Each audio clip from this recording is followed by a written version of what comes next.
state that brought you Secret Lives of Mormon Wives, Real Housewives of Salt Lake City, and Under the Banner of Heaven, Mormons in Media and Mormon Land join forces to explore the Church of Jesus Christ of Latter-day Saints. Welcome to the Mormons in Media and Mormon Land crossover, where people inside and outside the religion discuss aspects of the Church of Jesus Christ of Latter-day Saints based on what we're seeing in pop culture. I'm Rebbie Brassfield from Mormons in Media, and I'm here with Nicole Weaver from the Salt Lake Tribune and Eli McCann from the internet. How do you introduce yourself? And your book is coming out. Plug your book for us. Oh yeah. How do I introduce myself? I don't know. So many things. There are too many things. From the internet works for me. It feels apt. Yeah. We could probably also say I'm from the Salt Lake Tribune. I do have a book coming out next week. It releases the February 17th, and it's called We're Thankful for the Moisture, and it's a collection of my humor columns that I've written for the Salt Lake Tribune for the past 3 years.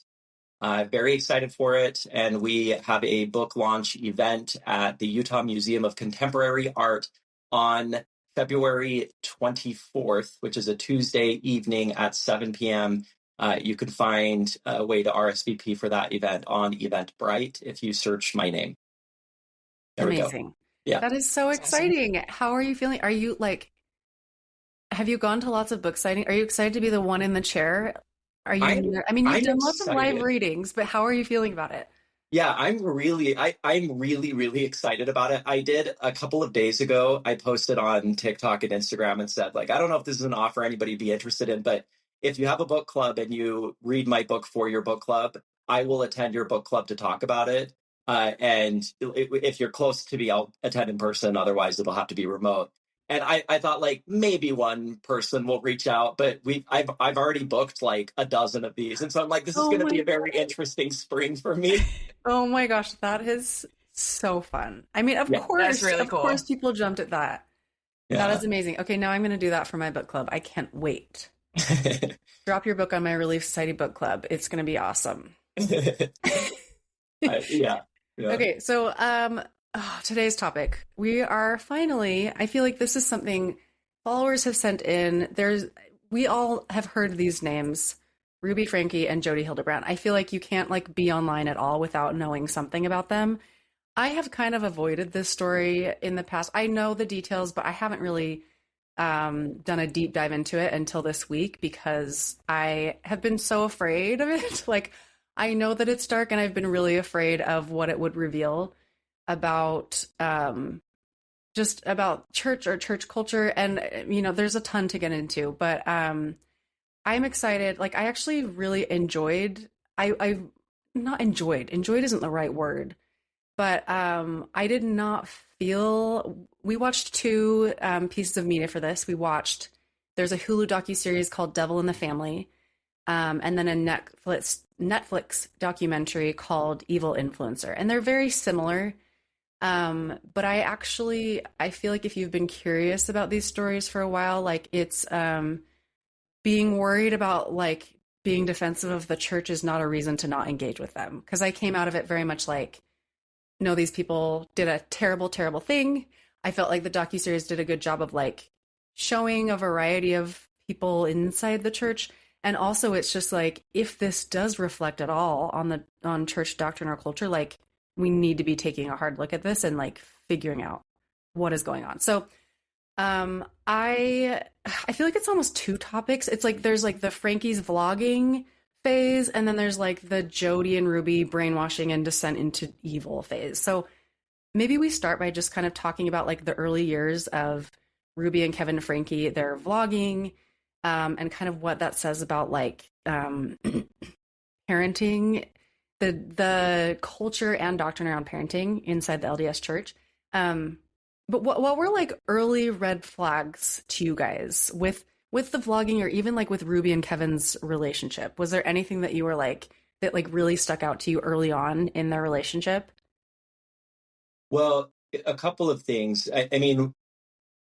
I, at this point, and some of this is because I'm familiar with Ruby Franke's story, but at this point, anytime I see any influencer or content creator online who mines their children's lives for content, all of my spidey senses are up. Oh, yeah. Right. And so it's okay, your children are now essentially your employees, and you are their director, and you're putting them in your videos. And, before these series came out, before we learned a lot more about what was happening behind the scenes, we didn't know how much she was directing them and yelling at them and, making them perform and, whatever else. But I think you could still watch her videos and get a sense that, like, this is a woman who is exploiting her children for content. And maybe the kids are into it. Maybe it's healthy for them. Maybe it's not. I don't know. But, like, it is something that she's doing. And at this point, we've learned so much about what kids of parents who mine their lives for content feel about it, as young adults looking back at the early 2000s. And so it's a lot easier, I guess, for us to have 2020 hindsight on this. But that is an issue in and of itself.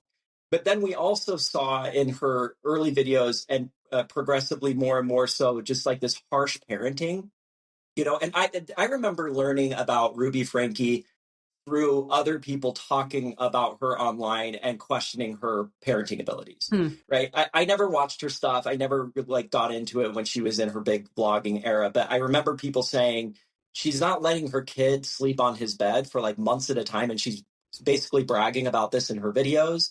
They took a door off of her kid's bedroom as a punishment. These things where people are like, this isn't call CPS abuse, but this is not good parenting. This is really cruel to her children. And so that was my introduction to her, was just that sort of thing. Yeah. I mean, from where I stand, I don't think there's any world where you are mining your kids' lives, talking about their therapy, talking about even way before that, just where you are, exploiting them. I think that is the only word for it. And I think, different influencers do it to different degrees. Sometimes you see the kids, you might know their names, but I feel like with some of the bigger ones, the smarter ones, I feel like I've seen a steep decline in how much they're talking about kids, or showing their kids online. Nicole, I'm curious, what was your first exposure to Ruby Franke? When they got arrested. That was the first time that I had heard of them. Because I'm not a parent, I'm just not, I don't consume that kind of content. So as a non-parent, I mean, I can only agree in terms of the exploitation, because I think that there's a difference in wanting, when money's involved, then that's when I think it gets tricky. And also just in this day and age, I mean, you have no idea who's consuming this content, and you have no idea what they're doing with this content. And it's one thing for just a regular influencer to subject themselves to that and know that they are subjecting themselves to that and being okay with that.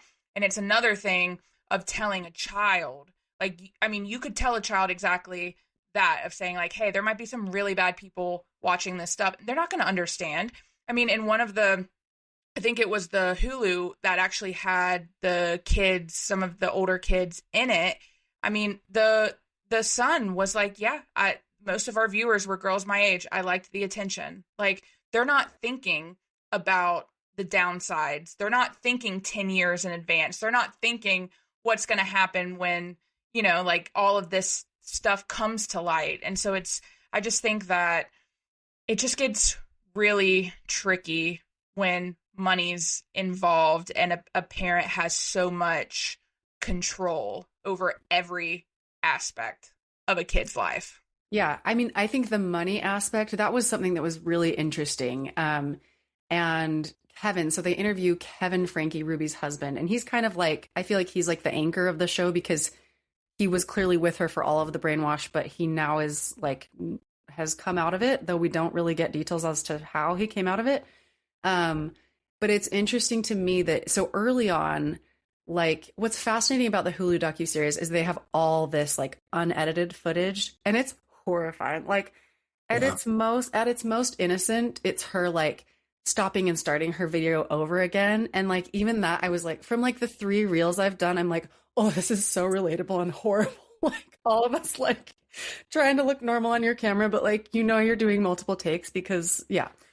Oh, it was so cringy. It was so cringy when like she starts involving him and she's like mad at him that she's like, can you help me out here? Like, why are you not talking about our kids singing Christmas songs? And he's like, okay, okay, do it again. You can tell he's trying so hard to please her. And then he says the moment it shifted for me, he said the first time a paycheck came in and he said it was $85. But even that was like the light bulb went on in his head and he's like, okay, now I'm on board for this. Mm-hmm. And they talk about how at one point they were making, what was it, like $100,000 a month from YouTube. Yeah. So, I mean, that was interesting to me. The fact that he says that for her, it was never about the money.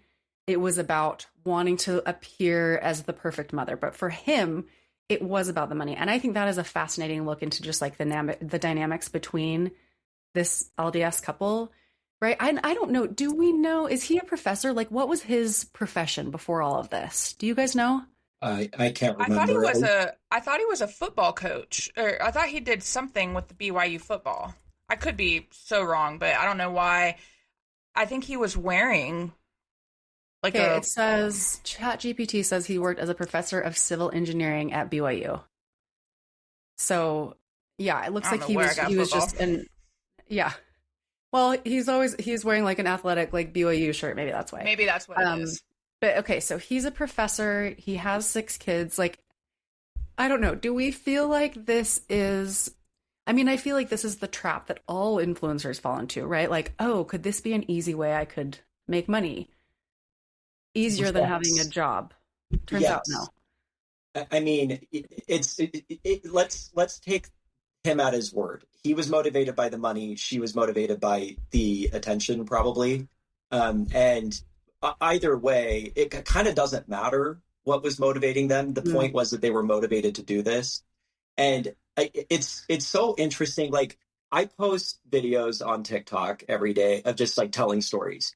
And I will have, usually my toddler is like sleeping on my lap while I do these. I'm like we call it baby prison at my house because like you can't get up and do anything. If I put him in his crib, he screams. So I'm like, I guess we're doing a nap on me today again.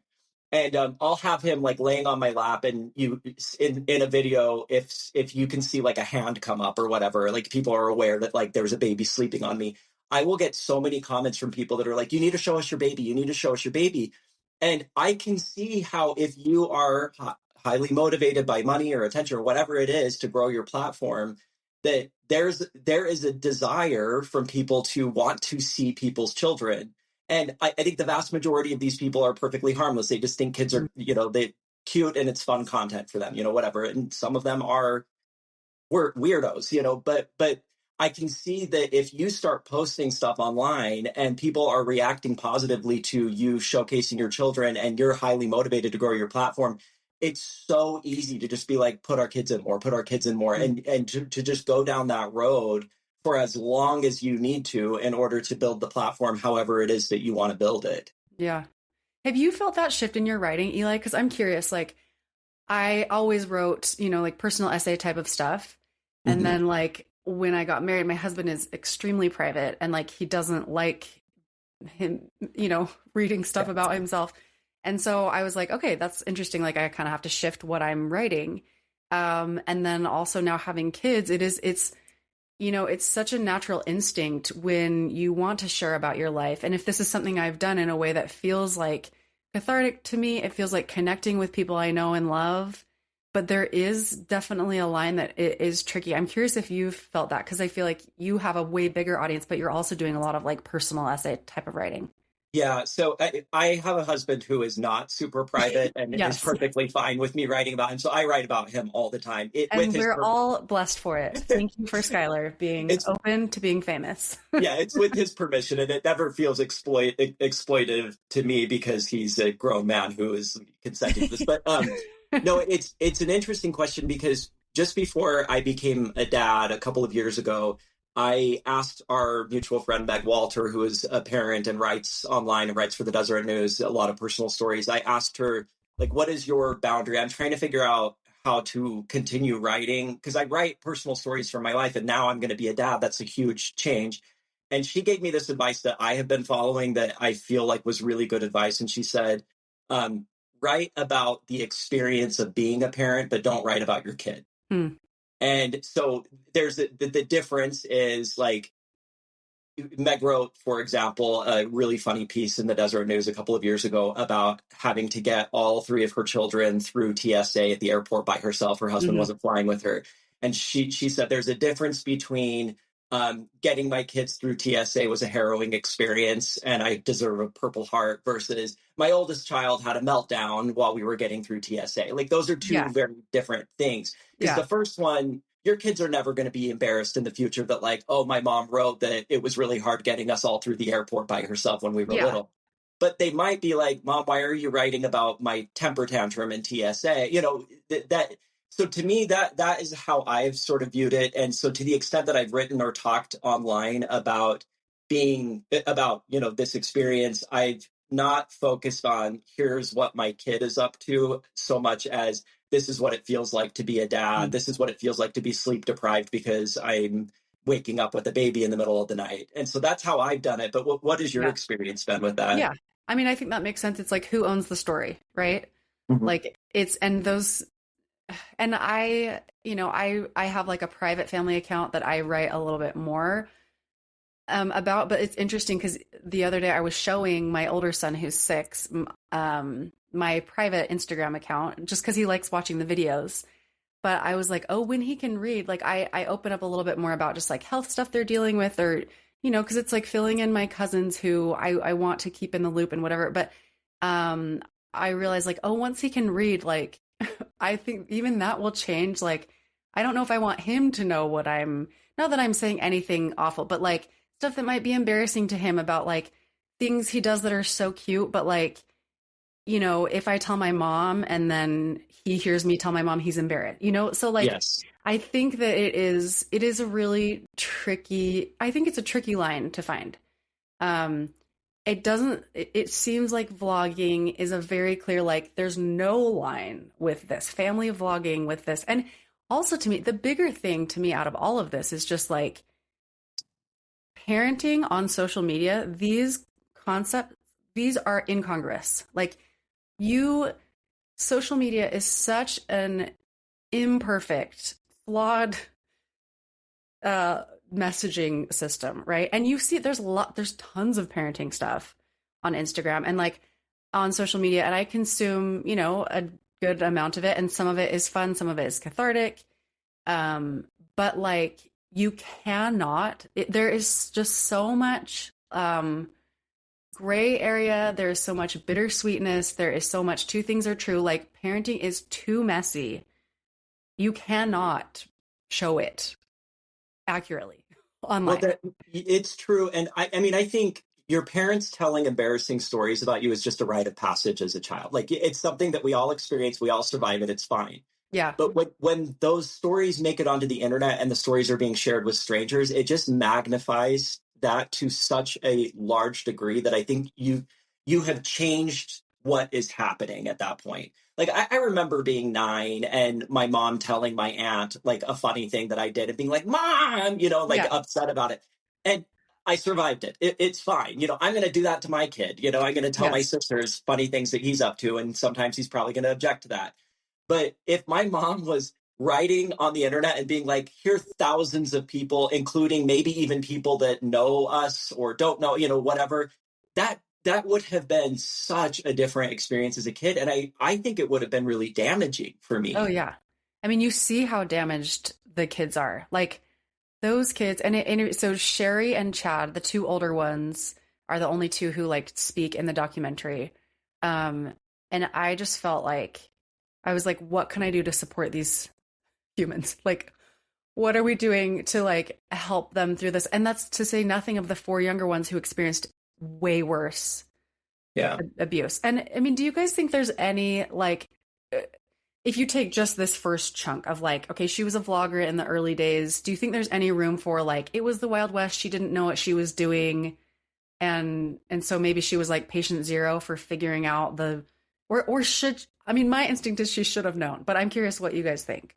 I think we can give people some grace from those early days. Like I've been thinking about this a lot with the conversation around like iPad kids, right? And I have a sister who has adult children now. All of her kids are adults. And she keeps saying to me, I wish that I had been warned about the personal devices when my kids were toddlers, because I would have just done things so differently. And she's like, I can see how the devices were kind of harmful for them. Like they all made it out. They're all great kids. But she's just like, I can see that was, and so she's talking to me as somebody with a toddler now. She's like, you're so fortunate that you have all of these warnings now, because we understand this much better because we have 2 decades of experience on it. And so like, yeah, to some degree, I think like the early 2000s into, 2012, 13, 14, I just don't think it was all so new. And I don't know that it was intuitive for a lot of people that like writing about your kids on a blog was any different than telling your friends about your kids in person. Yeah. And so I think we can give some grace there. Like just if we're just looking at was it bad for her to include her kids in her content? I think we can give some grace for that. Now, what she was doing to her kids and talking about in the content is a separate thing. Because that's just, regardless of whether she was sharing it online, the way she was punishing her children, even in those early days, I think was really harmful and bad parenting. Yeah. And the expectation, so there are multiple shots of her, recording a video and then being like, yo, shut up, stop talking. You think you deserve to talk while I'm recording? And I'm like, okay. The expectation that your kids would be quiet while you're recording, like that is insane. Yeah. And maybe I'm not a strict enough mother, but I think I'll err on my side instead of hers. Like that expectation alone is wild. I think like Ruby herself, one of my early red flags, we have to talk about her husband list, not her husband chart. Okay. Nicole, have we ever talked about husband lists? No, I don't know that I've ever said that word in my life. Okay, in Young Women's, we don't do this anymore, but when I was growing up in Young Women's, we would sometimes do lessons about like marriage and family, and you would make a list of all the qualities that you hoped that your husband had, And it was like some good things like, kind, respectful, but it was always also like served a mission, which is fine, Eagle Scout, handsome, all these things. But Ruby, they show in the documentary that while Kevin and Ruby are dating, he talks about how she had like 8 guys after her or something, and how he like snuck into her closet, right? And he found, or maybe he knew it was there, he found this chart she had. It's a full-on chart that says like, it has lists of guys' names on the left side, and then it has all the different qualities on the top. And it's like things like, we'll have, do you guys remember the things on it? I mean, I remember one was as obsessed with me. Yeah. It was all these qualities, but like it was next level. She's filled out this whole, it's on like a giant poster board. That to me was like, okay, something's going on here. Like something about this woman's desire to like control her life so down to every detail. That was a big red flag for me with Ruby. And I feel like maybe should have been for Kevin. Yeah. I mean, the Kevin of it all. The Kevin of it all. I mean, we'll probably want to talk more generally about this when we get to the Jodi Hildebrandt stuff, but I have such a hard, there's a lot of conversation about Kevin's culpability, and people online are defensive of him and critical of him. I fall more on the critical side. I have such a hard time giving him grace through, especially the further and further this proceeded. If a third party is telling your wife that she needs to separate from you and not allow you to see your children, I just can't. There's no cell in my body that understands going along with that as the husband. I don't get it. And so it's really difficult for me to hear Kevin talk about this as if he was like one of the victims. Mm-hmm. And I'm just like, no, dude, you were a perpetrator. I'm sorry, you were a perpetrator. At best, you were extremely lazy. And at worst, you were just one of the perpetrators of this. And I understand that he wasn't committing the abuse in that last year to the extent that Ruby was, but he left his family. It's a sin of omission. It was, yeah, there was no legal requirement that he stay away. It's not, he left his family. And he can couch this as much as he wants as, I was exiled, I was cast out, I was sent away. No, dude, you're a grown man with children and legal rights as their parent. You left your family. That's what happened. Well, and some of those kids were of age to where, like, I mean, it's not like he left for a month or two and, tried things. Like, I'm pretty sure it was over a year, he said. Like, he's been estranged from that family. So it's like, in all of that year, you didn't think to reach out. You didn't think to, like, what, if you were such a present father for however many years, like, how can you just, like, what were you doing? Yeah. Just going to work? I wonder if any of, like, he talks a lot about, I'm wondering if any of that, like, the light that it sheds on their early relationship, like, I'm trying to figure out, does this tie back into LDS culture or doctrine? And if so, how, right? Like, there's this idea, right, that eternal marriage, is like a temple marriage is the ultimate thing. And like, they're building this perfect family together. And it seems like he's so desperate for him to, like, want him and love him and approve of him. And I don't know if that's, like, I was like, okay, is that an example of, like, him feeling so much pressure that we maybe put on, like, priesthood holders to provide and to, I don't know. Like, I'm trying to figure out if there's anything in the culture or the doctrine that we set up for couples in the church that, like, I mean, I think that there's some room for that to, like, make him feel anxious and feel a lot of pressure.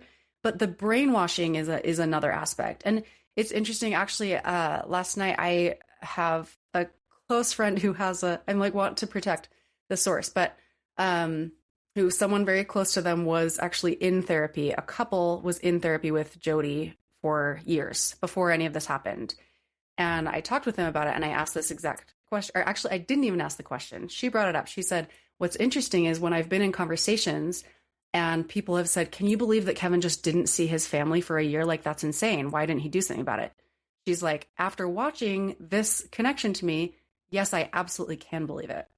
And, like, it doesn't explain why, right? But it like shows you that people who were close to people who were tricked by this, like, there was, I think, an insane level of brainwashing going on. And that's almost what I felt like neither of these series really got into that. Like, how does someone become that brainwashed? And maybe this is a good segue into Jodi, because I think she is, like, the ultimate brainwasher, right? Mm-hmm. Mm-hmm. And it doesn't, like, excuse Kevin, but it makes me curious, right? It makes me curious about, like, how could you get to this place? Mm-hmm. Really, could it have been that you were just like, I just wanted to be a good husband for my wife because that's what the church told me to do? I don't think so.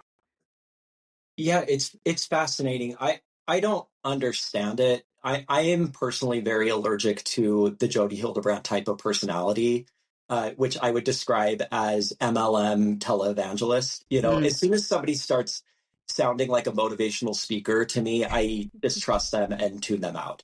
And so that's a personal thing for me. It clearly draws other people in, which is why she does it, why she was able to do her work.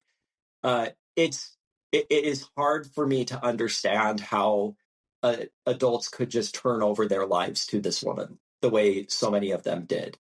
So many of them. And I felt, I texted the two of you many profanities about this, but I found myself kind of watching this and being like, they're interviewing all of these people who were quote unquote victims of Jodi Hildebrandt, who are adults. I'm not talking about the children. The children were true victims of this woman, but I'm talking about these adult couples. They're talking about, well, then Jodi wouldn't let me see my children or wouldn't let me see my wife. And I just wanted to scream at the TV. And I'm like, I know that I'm bordering on victim blaming here, but you guys have got to take some accountability here. This was your agency that you handed over to this crazy woman. And, like, Jodi Hildebrandt is the greatest villain of this entire story to me. I mean, tied with Ruby Franke. I understand that Ruby frankly clearly looked like she was brainwashed, but that was a decision she made to brainwash herself and do that to her children. But just watching this, I just wanted to scream at the TV over and over and over again, because the way these people are still talking about it, it's as if Jodi did something to them against their will. And I'm like, guys, it wasn't against your will. You were brainwashed. I understand that. I understand that Jodi was a perpetrator of abuse on you, but you consented to that abuse over and over and over again until it destroyed your life. And if you're still on the back end of this, not taking accountability for that, I don't know. This could happen to you again. Like, what did you both think of just that aspect of this? A lot. I mean, I think that with the whole brainwashing thing, like, as somebody who is just like I feel like the older I get, the more I become against like organized religion. And I feel like that is part of why, is that it feels very manipulative in the sense of, like, they know, like, for example, I have friends who have lost people in their lives, and like it seems like in their lowest times is when people are like, oh, like, I'm praying for you, I need, like, come to church with me. Like it's like they're preying on them to get them in these low times. And when that happens, that feels very vulnerable to me. Like, religion should be a choice that somebody chooses in their right mind, in their right, like, this is what I want with my life, versus I'm at my lowest, I need something, let me try to get that fix. And in my opinion, I feel like sometimes that brainwashing comes because you're told to just accept things. Like, you have people read the Bible or the Book of Mormon, and they're just told to say, okay, this is fact. And like, the critical thinking seems to turn off, and just the faith turns on for some people. And I feel like that's where it gets like to be tricky, is because how do you manage both? And I feel like some people can manage both better than others, whereas, you know, some people just go with it. And I think it's no different than, like, I mean, how evangelicals and all have aligned with political parties and stuff, and then people are just told they have to go with it, and then you just go with it, and then it's like, well, hold on, like, did you not, what do you want? Like, what do you think? And I think it just gets tricky and it gets blurry, and I think everyone needs critical thinking skills, no matter what you are. Yeah, I mean, I think if you're trained to have a believing mind, that can be a vulnerability, right? And I think that's very, like, astute to me. Like, I feel like that is like the crux of my faith, right? Is like, and with Mormonism, right? Because we believe it was started by Joseph Smith, who was like a radical person in his time, and like did a lot of things that were shocking and disruptive and like sometimes questionable, right? And so it's like, okay, if someone like that could rise up and start this church, but then now after this, everyone, okay, he was the person who could disrupt and ask questions, and then, you know, now we follow what all of the people he put in charge say. Then it's like, well, where is the balance between that, right? Of following, of like getting your own personal revelation, which is what founded the Church of Jesus Christ of Latter-day Saints, and using your agency to like decide what you think is right. I mean, yeah, it's so complicated. I think that, like, with Jodi, I mean, she made herself God, right? Like, she was not like within the bounds of any ethical use of church in a therapy setting. She did not have her license at this time, right? She's building up this practice, like, just as a coach. And I think that, like, the way she like perverts, someone said she preys on Mormon anxiety, which I was like, that is so evil, because there's a lot of that. We have a lot of that. And like, she used so much shame, and like public shame, right? That was what was crazy to me. They kept showing these like men's groups, and it's like 12 guys on a Zoom call, and she's just like calling each of them out, berating them. Like, I mean, to me, it also goes to like this time we're in right now where there's like these, like the cult of personality is such a thing. Like, this is reminding me, Nicole, about our last conversation where we were watching people worship Mary Cosby. And there's these women like sobbing and saying like, you're my best friend. Like, all I want to be is you, right? It is weird that we're in a time where like personalities can rise like this and just become so powerful. And that's, I mean, Jodi, to me, like her whole, I would be curious to like sit in to watch one of those connections meetings and see like what she's actually talking about. What was so terrifying to me is that they show the audience, and like the looks on these women's faces, they are just like rapt and adoring.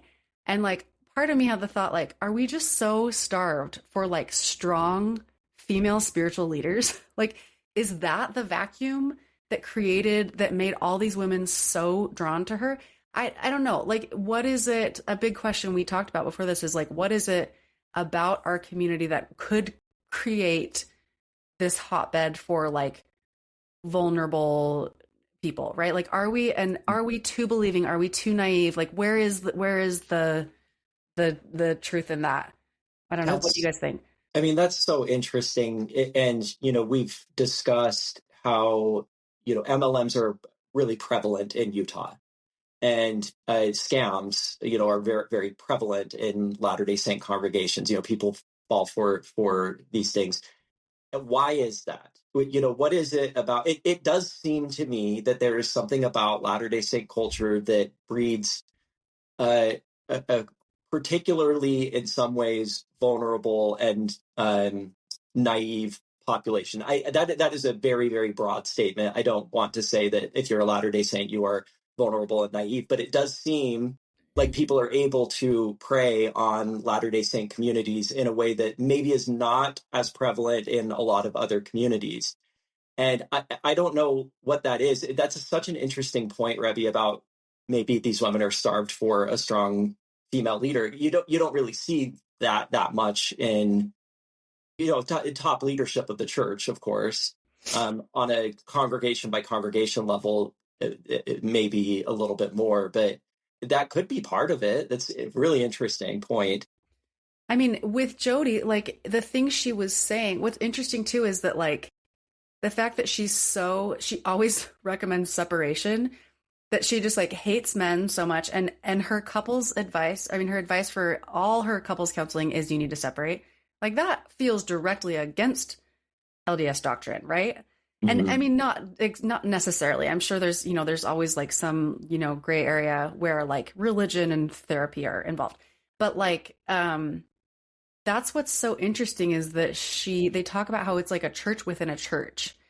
And I don't know. I don't know what it is about her. Like partly I think it's that she's so direct, right? In the things you see, and she calls people out. And that also made me wonder, like, I think as a people, we can be we're like so nice. And so like, I remember I once posted something about MLMs and how awful it is when someone in your ward like asks if you want to go to their doTERRA party or whatever. And one of my friends commented, and she's like, what? I think sometimes it's maybe on us that we're just so uncomfortable saying no thanks. Yeah. Like, what's wrong with saying no thanks? Not for me. Good luck. This is something that this is a conversation in my marriage all the time, because my husband is not from Utah, didn't come from LDS culture, and it drives him crazy how bad my family is at saying no. Because he will say, like, his family, they say what they want, they assert themselves, right? And so he'll ask like one of my sisters for a favor, for example, and then he'll be like, oh, I asked so and so to do this, and she said yes.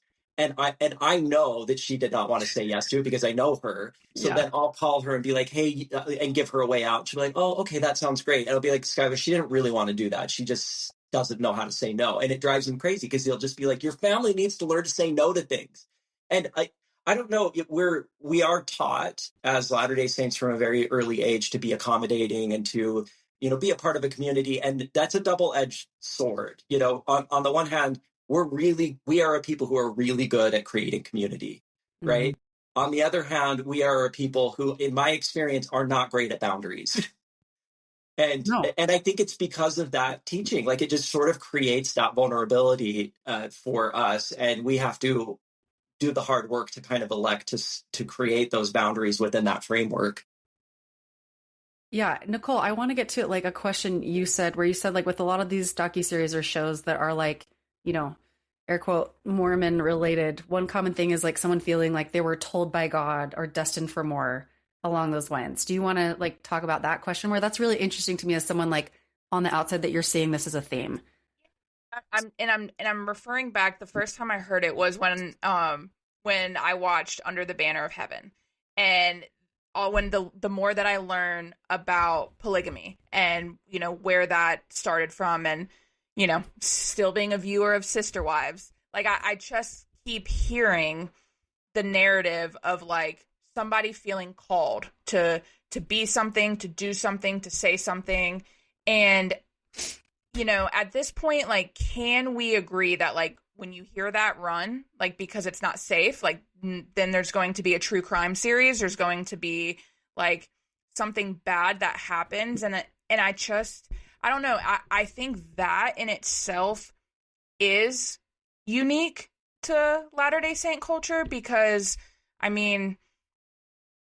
actually, maybe not, like, because I can't think of her name, but the woman who drowned her kids, I'm pretty sure she heard, like, she was trying to get the sin out of them or something, and it's like, I don't know, that's the part that to me I feel like has become a blurry line, because so much of history is people feeling called, or they feel like a prophet, or they do this, and it I don't know, like to me I hear that, like, if somebody came to me and was like, I am hearing voices and I think it's Jesus Christ himself, I would say, okay, like, we probably need to get you checked out, like, that's not normal. But, like, is it normal? Like, has that been normalized? Because it does seem like a common theme in certain series. Well, and there's an extra element for Mormonism, and I was thinking about while watching this, the Nephi killing Laban conversation around this. And Nicole, I don't know if you're familiar with this, but there's a story early in the Book of Mormon where Nephi, who is presented as like a righteous, man, is commanded by the Lord to go and kill somebody to get some records from him. And Nephi says, well, I don't kill. You're not supposed to kill. I don't want to do this. I've never killed anyone before. And the Lord tells him, like, in this case, it's justified. It's better that, quote, one man perish than an entire, nation dwindle in unbelief. Yeah. Yeah. And so Nephi goes and kills him.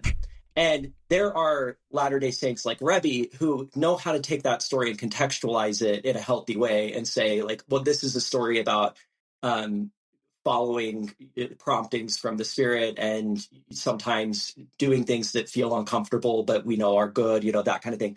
But then there are people like the Laffertys, or in this case, maybe Jodi Hildebrandt and Ruby Franke, who think, no, it's good. This is one of the situations where it's good for me to commit this abuse because I feel like I'm being commanded by the Lord, wherever that is coming from in their heads. If they convince themselves that that's something that the Lord's commanding them, there is scriptural precedent for justifying very, very evil on the surface, very evil acts through a spiritual lens, by convincing yourself that this is what the Lord wants you to do. And I don't know that the church organization and leadership has, over the decades, done a very good job of handling that specific conversation, because the story is what it is. Yeah. Right. And so how do you present that story and then tell a membership, but there is a line, like, and Nephi got to kill somebody, but like, you shouldn't, even if the Lord is telling you that you shouldn't do what Nephi did. Like, how do you even message around that in a consistent way? I mean, and again, it's like, what is the motive after the Nephi killing Laban? And like, for the record, that story to me is just like, hey, if we ever thought things were black and white, like chapter this early into the Book of Mormon, no, that is thrown out of the window, like for me, right? And but I feel like it's like, what is this idea of someone putting themselves up as a leader, and saying, I mean, I think this is kind of tale as old of time as time, right? I mean, it's like Hitler, right? Like people have been doing this for a long time. I think maybe the difference is if you add in that justification with a community where they are used to believing and they have been trained that, the Church of Jesus Christ of Latter-day Saints was founded by someone, Joseph Smith, going against everything, not joining any of the religions and starting his own thing. So I think maybe that's the difference, and where the two like connect is that, like, for people in the church, it's whoever's putting themselves up as that leader can claim, religious influence, and that the people they're trying to influence have experienced like getting themselves on board with that in the past. And too, I do feel like there's always been this undertone of like, we're taught not to question religion and like other people's religious beliefs. And so it's kind of become, I think that some people use it as a scapegoat where they're, like, who are you to tell me what I heard and did not hear, or like who, and it, yeah, like just going back to, I mean, there's control for the love of power, and then there's, control for the sake of like there's something not right. And I think that gets lost in translation. Eli, do you think that members of the church are taught not to question? It's such an interesting thing to ask. I saw Mormon Land, the Instagram account just this morning posted this quote from President Oaks that he said at BYU. I guess it was last week. I think he gave a devotional. Yeah. And he's talking about doubts. And he says, if you have doubts, I would encourage you to go to faithful people who essentially don't have doubts and talk to them about it and let them reassure you. And this is sparking a conversation around like, so if you have, he says concerns, not doubts. So if you have concerns about the church or the church history, his direction is only go to people who don't have those concerns and talk to them about it. And to me, in some ways, that is messaging that is, don't have doubts in the first place. Like you shouldn't question these things in the first place. And if you are questioning them, get yourself into a place where you're not questioning them anymore. And I can understand why a church leader would want to say that.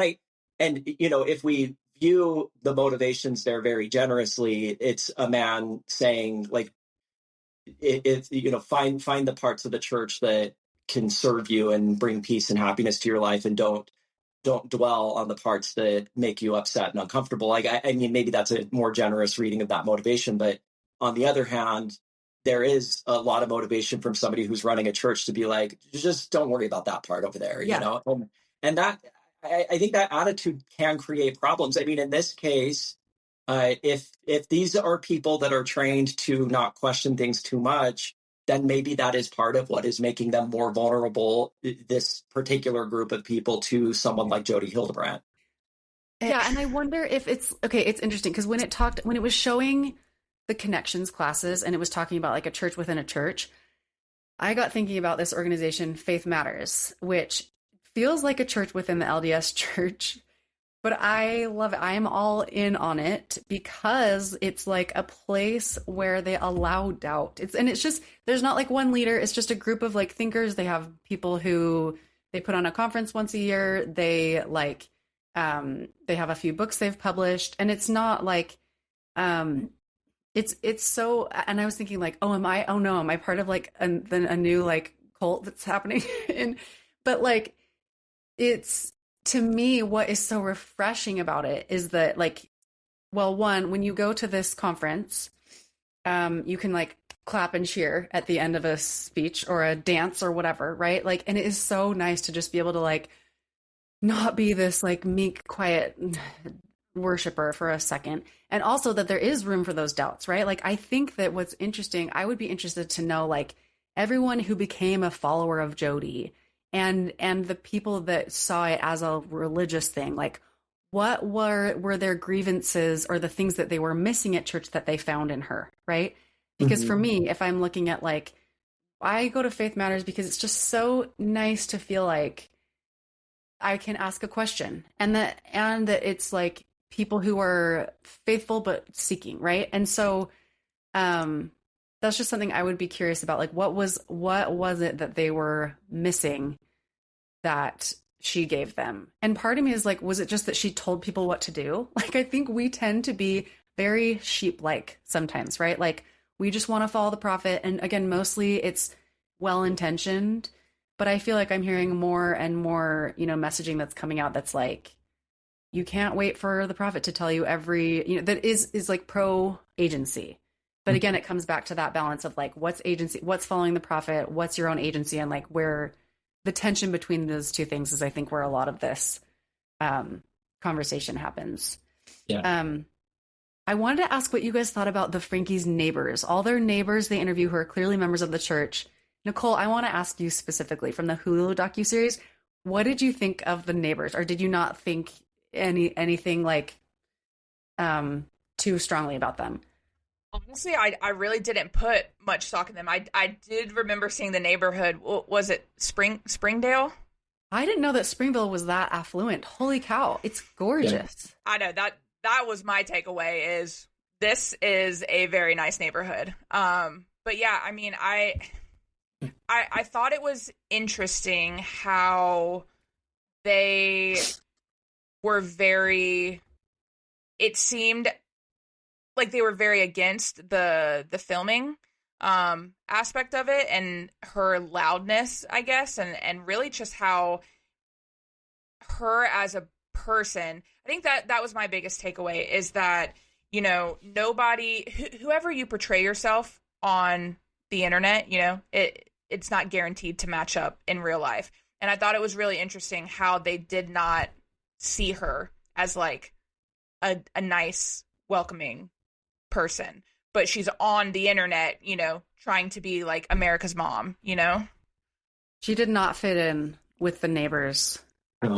And that was, they came off to me as like quite waspy, honestly, like, but also like, I know those women, I know that like subset of like LDS women. The thing that got me was when she said, there's one woman who said like, she just wasn't friendly. And she's like, she never hosted a brunch or a ladies' day. And I'm like, a ladies' day? Like, who's doing ladies' days? Like, I want to live in that house, but I don't want to go to ladies' day. Like, what year are we in? I don't know. It just felt like very weirdly like old-fashioned and like, I don't know. It was odd to me. I felt like, or Eli, what were your thoughts about the neighbors? Did you have any thoughts? It's very similar to yours. I was just thinking about fast forward the neighbor that the kid finally went to seek help from. What a heartbreaking video that is. And I found it really interesting. And I'm not sure if I'm understanding it correctly, but when the man calls the police and he's talking to them and he's describing what's happened, he says in the video, this woman, her name is Jodi Hildebrandt. She is not a good person. She's a bad person. And I couldn't quite understand. It sounds like he was aware of her outside of this interaction, because either that or he was saying, based on what I'm seeing here, she's a bad woman. But it sounded to me like he was saying like, oh, we have familiarity with this woman and she's not good. And I found that really interesting. And I just wondered how many people living in that area where they were committing that last year of abuse were at least somewhat aware that this was a weird situation. Because they talk about like making the kids run outside and that even like Jodi's mansion in, I think it's Ivans, like close to St. George, is like so otherworldly. I mean, it is like the most gorgeous setting. That's it's what like I was going to ask. Like, how do therapists make that much money? Do I need to do a career that's your switch? First clue that something's wrong. If that is your therapist's house, something's going on. But that was something where I'm like, oh, this is going to look so weird to people outside the church, because it just looks like this, like it looks like a different planet. Yeah. I think that mansion was not normal and her finances were not normal. The neighbors felt like, imperfect, but I loved them. Like the fact that I loved the moment that one of the neighbors who lived in the Springville area, really, they were the ones who were able to like break Kevin out of it, right? They were there when he finally came back to the house and was like, I need to ask you questions. And they kind of help him like start to see that he's been so brainwashed or whatever he is. We don't know. Kevin, you have issues. But I loved the moment where there was one woman who said like, they know that something's wrong. They know that like Ruby's not at the house, but they see the kids' faces in the windows. They finally like try and call CPS. And she says that she gets asked like, have you seen signs of physical abuse? And she's like, I said no, because I hadn't. And I love that she said like, I wish I had lied. Yeah. Like I was like, hey, that is an example of like, it is not black and white, but like that would have been, I don't know if that's like, she should have done that, but I loved that she was able to like say that to a camera. Like, I am a religious person and I wish I would have lied to save these kids. That moment was kind of, I don't know. That was poignant. By the way, just for some perspective, in my former career, I had, as a part of my job, I called Child Protective Services a lot. I communicated with Child Protective Services like every day for many years.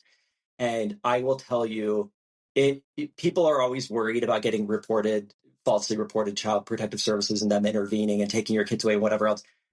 In my experience, it is so difficult to get CPS agencies across the country to investigate things. And especially if the report is neglect, you have to paint such a bleak picture for them to be like, well, we better look into this. And it's heartbreaking. And I have counseled people over the years who are, feel like they need to call CPS for something. I'll say, when it comes to neglect, you need to be as specific as you possibly can be, because if you just paint a broad picture, nobody's going to do anything. But if you're really worried about these kids and this is the only way that you think you can help them, you need to be as detailed as you can possibly be. And so it was interesting hearing these neighbors talk about, like, we were trying to get somebody to investigate what turns out was a horrible situation of abuse. And it took so long for anything it took this kid who had been tortured for a year, breaking out of his house, going to a neighbor, begging for help, and having police come and actually put eyes on him for anybody to finally do something.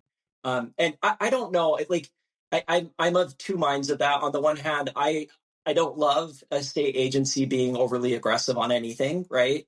And there are horrific stories of CPS agencies intervening and in situations where they really shouldn't, and taking, liberties with parents and children that are ultimately harmful.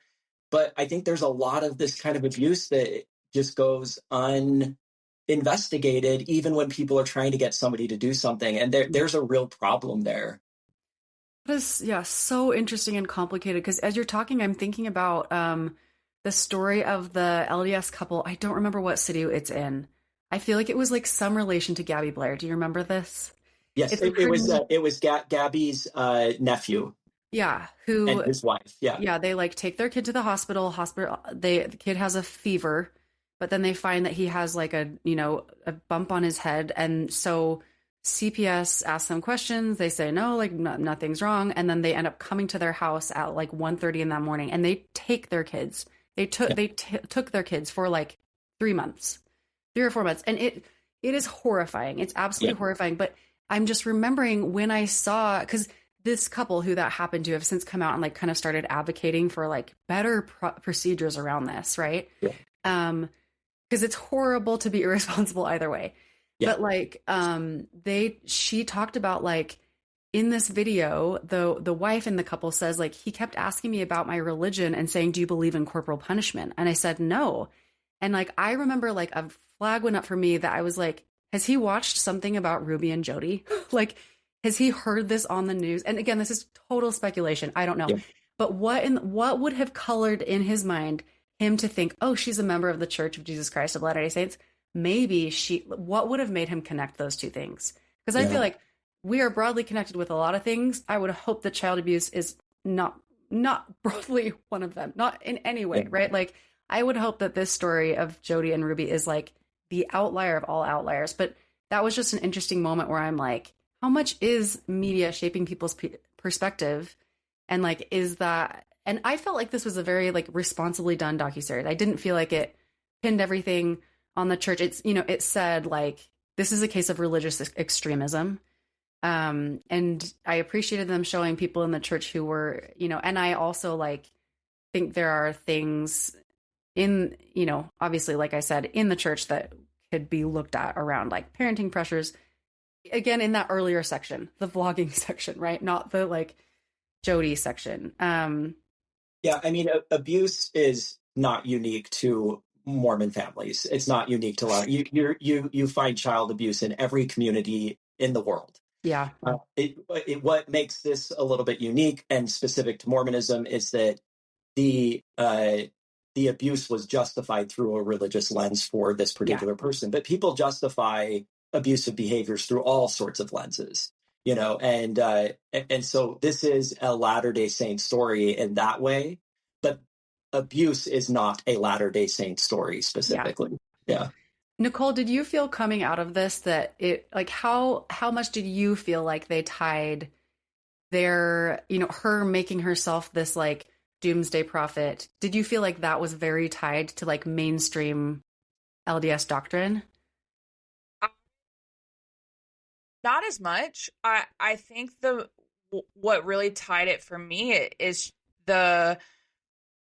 there's another series. It's called The Curious Case of, and each episode is like, it just talks about a case that basically leaves you with more questions than answers. And they had an episode on Jodi, and it was just, there was a bunch of people on this episode that went to her for masturbation.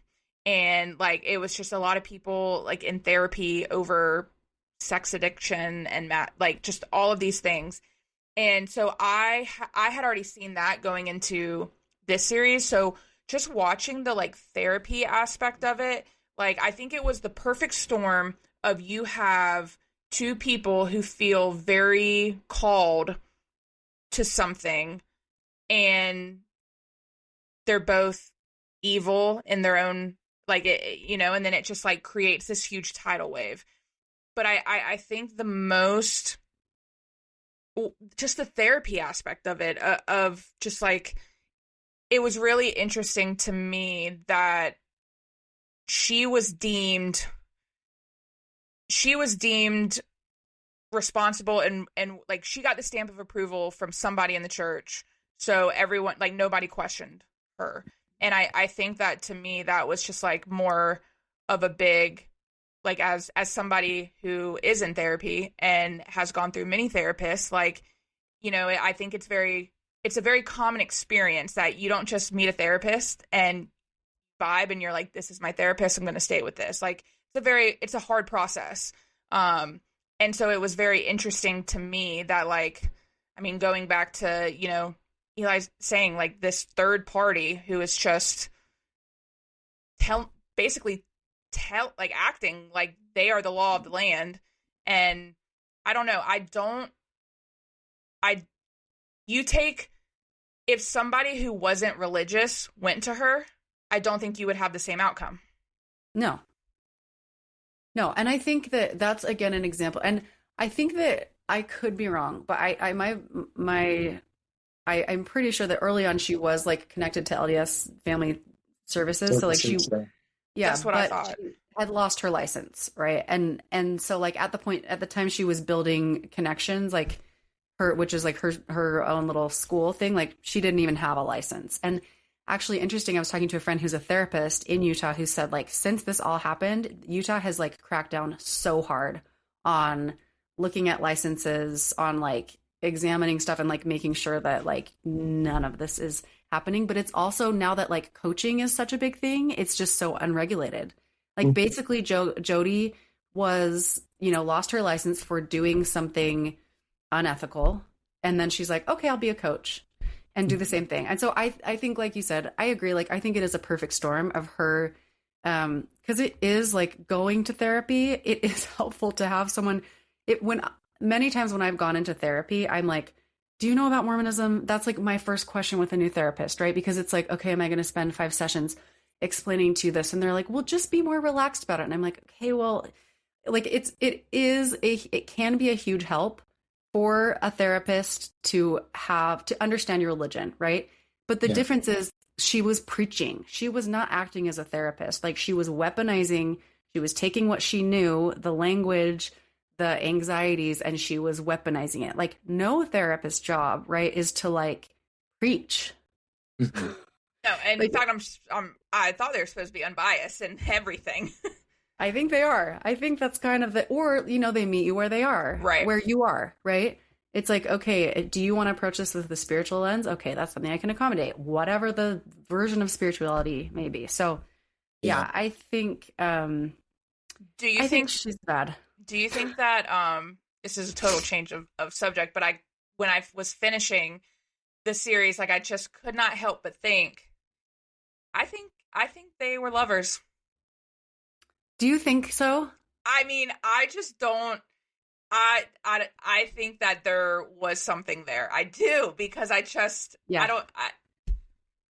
feel like they were sleeping in the same bed together.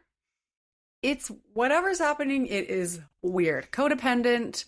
Are they lovers? That, like, I was like, okay, this is like Hulu being Hulu, maybe. But then when Sherry said it, I feel like Sherry was like my North Star in all of this. I'm like, I'm with Sherry. Like, I go with her takes.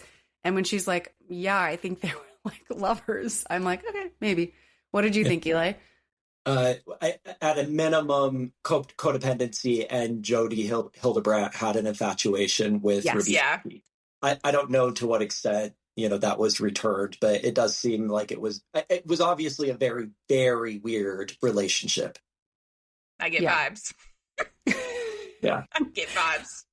Oh my gosh. Okay, do you guys think, is this something, do you recommend watching this series to people? And who do you recommend it to? Because it's like, having avoided it for so long, it's not enjoyable. Again, it's horrible, but I also think it was like very, very interesting, and it gave me a lot to think about. I think it was very well done. But who do you guys recommend it to? I would pretty broadly recommend it. It's very well done. I think, as you mentioned, it's very fair, and it's a cautionary tale. Yes. I watched this thinking to myself, how can I be careful not to fall into some of these traps and not to be manipulated by strong personalities? It's not an experience that I've had, but like, apparently a lot of people fall into these traps. And, and it made me, going back to our initial conversation today, it also made me kind of reaffirm and think about how I want my parenting to exist on social media. Yeah. And I mean, I hope no one ever posts the times that I have footage of me yelling at my kids. I hope that never makes it out into a docuseries. But I do know that it will be for different reasons other than stop talking while I'm trying to record. While they're trying to get ready for church. Like, oh my gosh. Yeah, I would recommend it to people if you're just if you like to consume documentaries. Like, I think it was very well done, and as somebody who really knew, like, just the names and the headlines and not the story, I think that, especially the Hulu one with the kids, I thought that was just a very interesting perspective. Yeah. And the unseen footage is absolutely crazy. It's crazy. I love that it ended on her being like, giving this like totally like, bitchy face, sorry. And then she like looks at the camera and she's like, happy scheduling. This is like absolutely insane. Absolute proof that the internet is a highlight reel. Yes. And like, may we just get real jobs. Let's never let this become our job. Let's just keep our day jobs and not rely on this horrible place that is the internet. Oh, amen. Yes. Okay. This was so fun. Thank you guys. I am realizing that next month it's going to be Bachelor time. Guys, Eli, are you a Bachelor watcher? Are you going to watch? How are we supposed to juggle Secret Lives and Bachelor? Like, it's too much. I've never watched The Bachelor. I am a bit intrigued because Taylor Frankie Paul is fascinating to me. So I may dip in. I got lots of questions. It's just, I've never watched any like Bachelor religiously, but I have seen a few seasons here and there. And this is so out of left field for Bachelor Nation that I just really don't know how this is going to play out. So I think my curiosity is going to get the best of me with this one. Yeah. Same. But also then I see that they did like a before the first rose. I'm like, seriously? Like we're adding more episodes and it's like all these Bachelor contestants in red jumpsuits. I'm like, nightmare hangout. First of all, I don't. Oh my gosh. It's so wild. Okay. So there will be no shortage of things to talk about. Yep. Do we think Taylor? I don't think Taylor ends up with anyone. I think she was there for a good time. I feel like this was like a palate cleanser after Dakota. No part of me is like thinking she found love out of this, but it is going to be fun to watch. Yeah. Yeah. We'll see. Okay, well, thank you guys so much. This was so fun, and we will see you again soon.